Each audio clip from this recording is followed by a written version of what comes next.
l'ai dit tout à l'heure, on a dû faire des expériences pour les cellules. Et nous, on a voulu démontrer que la fumée de cigarette tuait les cellules.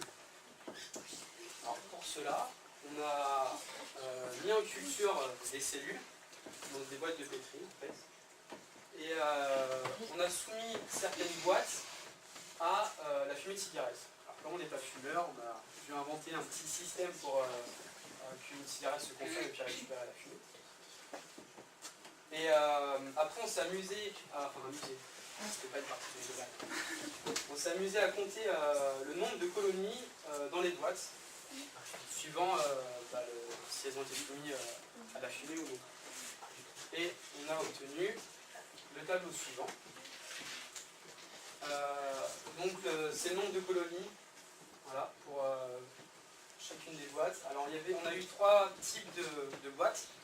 Les boîtes témoins, c'est les boîtes de culture qui n'ont pas été soumises à la fumée de cigarette. Les boîtes enfumées avec de la fumée de cigarette légère. Et la même chose mais avec des cigarettes normales. Et quand on regarde la moyenne, on remarque que quand il n'y a pas de fumée, il y a environ 5700 colonies de cellules. Et dès qu'elles sont soumises à la fumée, elles chutent à 3500 à peu près colonies de cellules qui se sont développées. Donc on peut vraiment voir qu'il y a, dès que les cellules sont soumises à de la fumée, leur développement, justement, elles ne se développent pas normalement. Et en plus, cette expérience nous a permis de démontrer qu'il n'y avait pas une grande différence entre les cigarettes légères et les cigarettes normales. Voilà. Donc en même temps, on a fait une seconde expérience qui servait à montrer le dépôt que laissait la fumée sur les poumons par exemple. Donc on peut voir que quand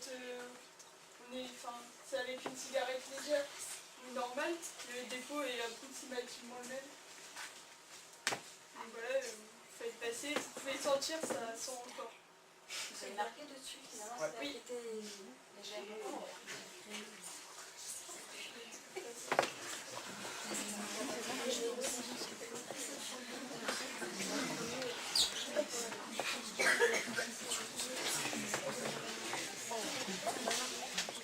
Après le tabagisme actif qui agit directement sur le cœur, il y a aussi le tabagisme passif.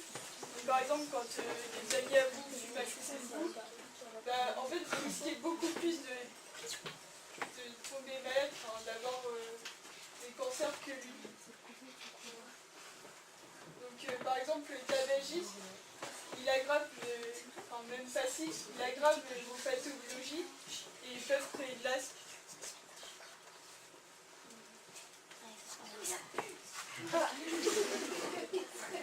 Alors ce qu'on dit souvent, ou d'ailleurs qu'on ne sait pas, c'est que la fumée expirée C'est nul, Kelly. Donc ce qu'on ne sait pas, par les gens ne savent pas, c'est que la fumée expirée par le fumeur est plus toxique que celle qui l'inspire. Voilà, c'est le schéma, courant principal, courant secondaire. Le courant principal c'est sur le fumeur et le courant secondaire c'est sur le fumeur. Ça veut dire que tu fumerais pas maintenant? Non. On va remonter une autre petite vidéo pour enchaîner ensuite.